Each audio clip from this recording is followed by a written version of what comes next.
I'm going to read parts of a novel. This novella is called Disorderly Conduct. It's set in Queens in the early 60s. The main character is an 18-year-old kid named Buddy Sims, who's been arrested along with his friend for assaulting a policeman. So I'm going to read three little selections which I hope will give you sort of the trajectory of the book. First one, it's on a Saturday night after Buddy leaves his job. He works in an Italian delicatessen. He's going to take a walk for home. So I'll start there. Buddy left the store and paused in Scalzetti's alcove to adjust to the darkness. He zipped up his jacket against the biting wind and stepped down into the street. Notice this is different than poetry. It's a different mood, different rhythm. So I'll start all over. Stepped down into the street.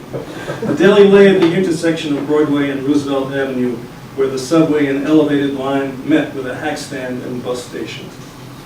Buddy weaved through the stalled traffic on Broadway and into the crowd around the station. The glass wall of Bickford's restaurant exposed the interior like a doll's house, and with the clatter of dishes, Buddy breathed an air heavy with motor exhaust and steam table food. The meatloaf and fish sticks and macaroni and cheese with red pimento he could never resist. Although he lived here all his life, the picture before him didn't evoke monotony or boredom, but home. Not the home of the apartment, too small for him and his parents that he would have to leave, but the home of his job with Scalzetti, with the hypnotic aroma of cured meats and strong cheeses inside the small store.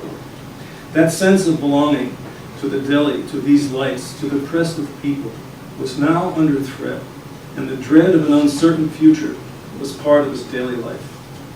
He walked up to 37th Avenue and tried to enjoy the feeling of accomplishment from the rolled-up bills in his front pocket.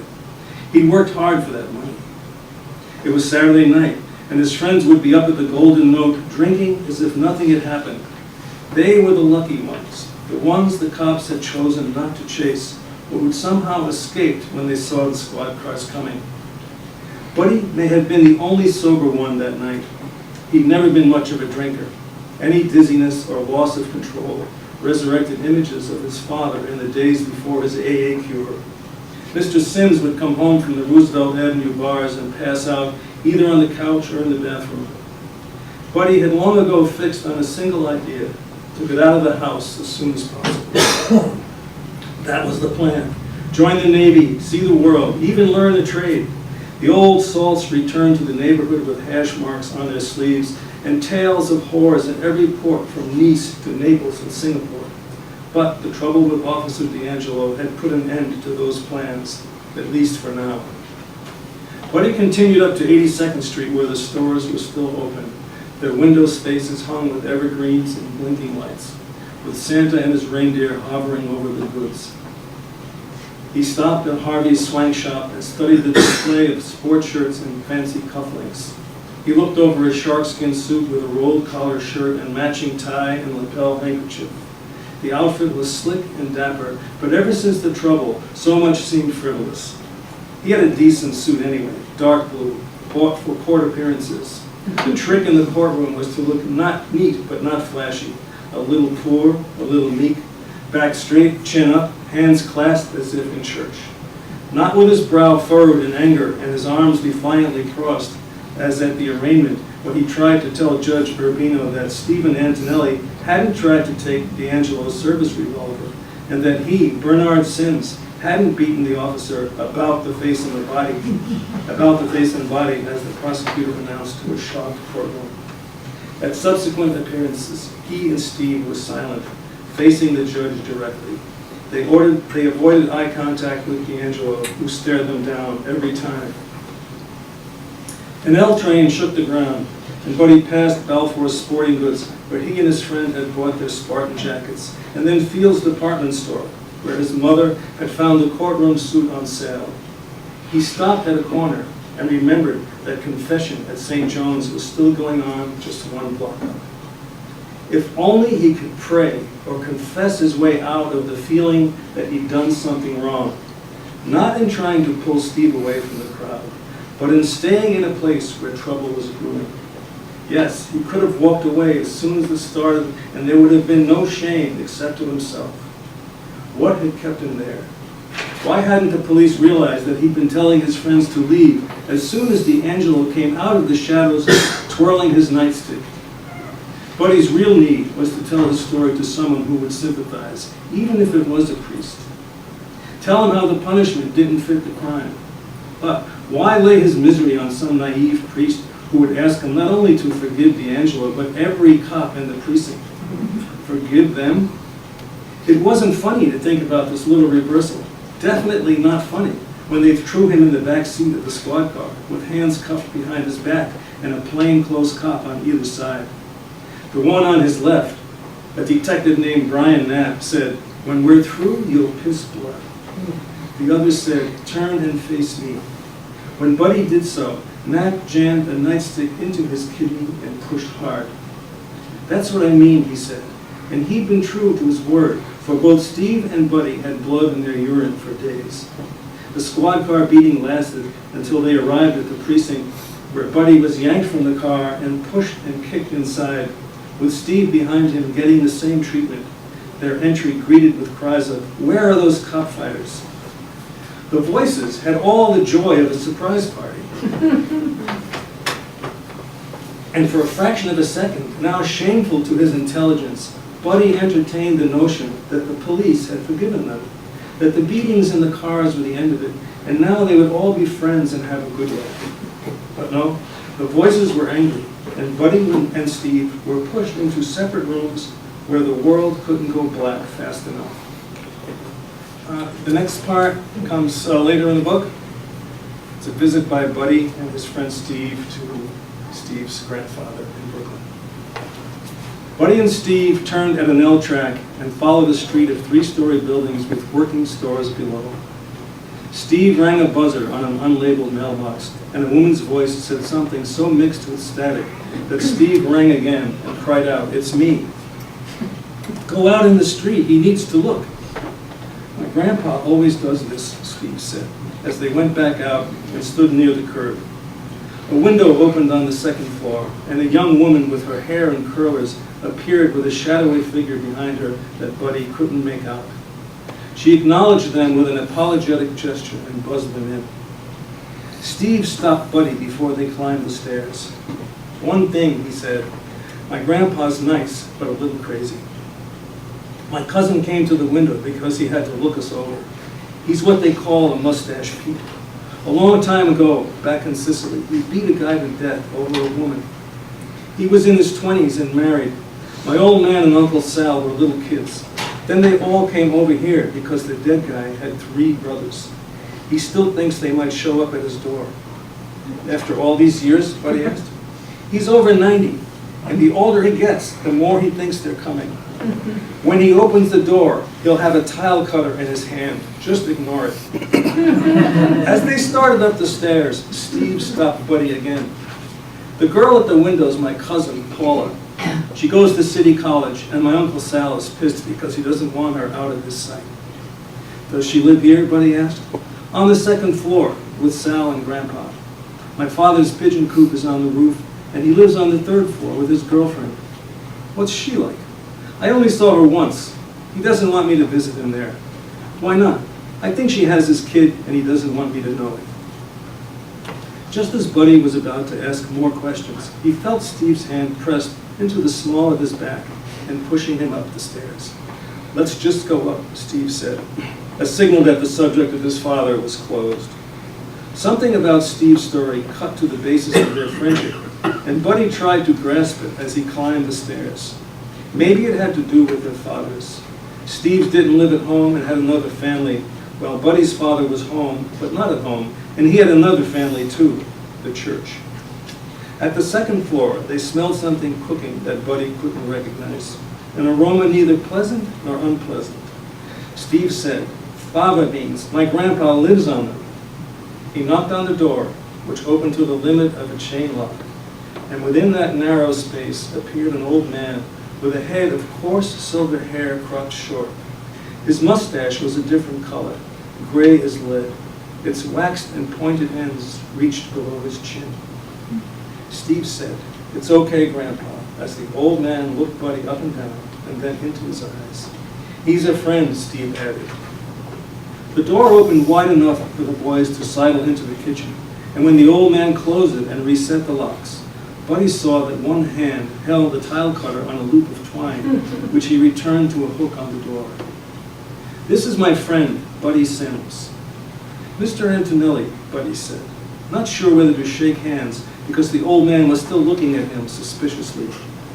The uncomfortable moment was broken as Paula entered from another room and said, "He's fine, sit down."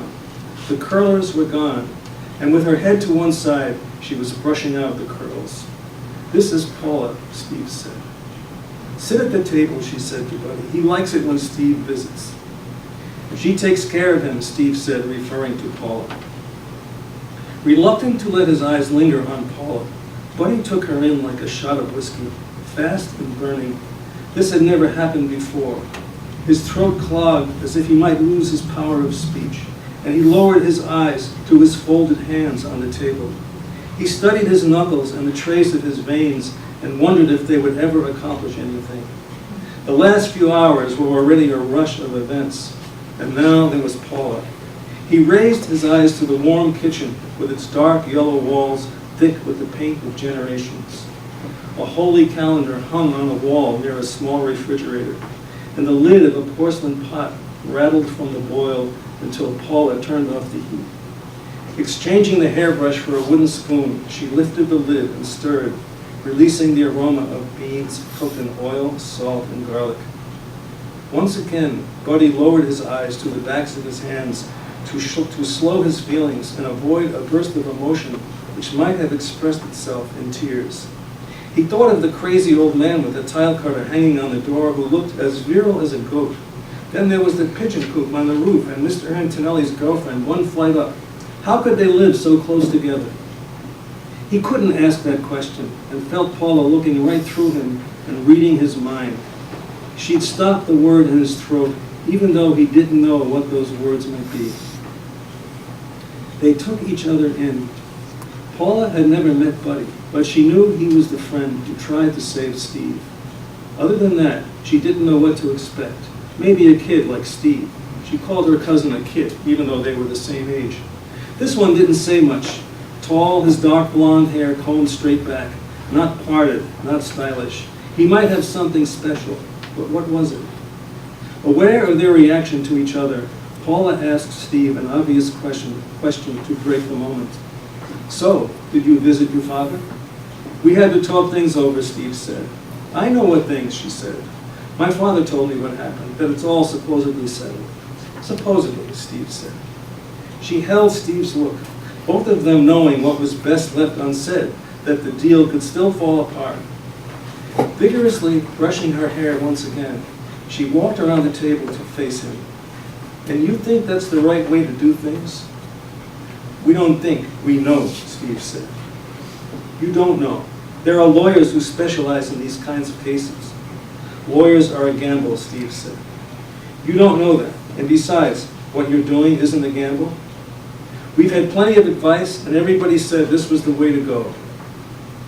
"That makes you no different than these other people. Did you ever think of that?" she said. "Help," said Steve to Buddy. She came around to Buddy's side of the table with the hairbrush at her waist, almost as if she would hit him with it. He lowered his eyes to the linoleum floor, then raised them past the slit in her skirt and a small triangle of slip. From there to her eyes, the same color as her near black hair. "What's your opinion?" she asked.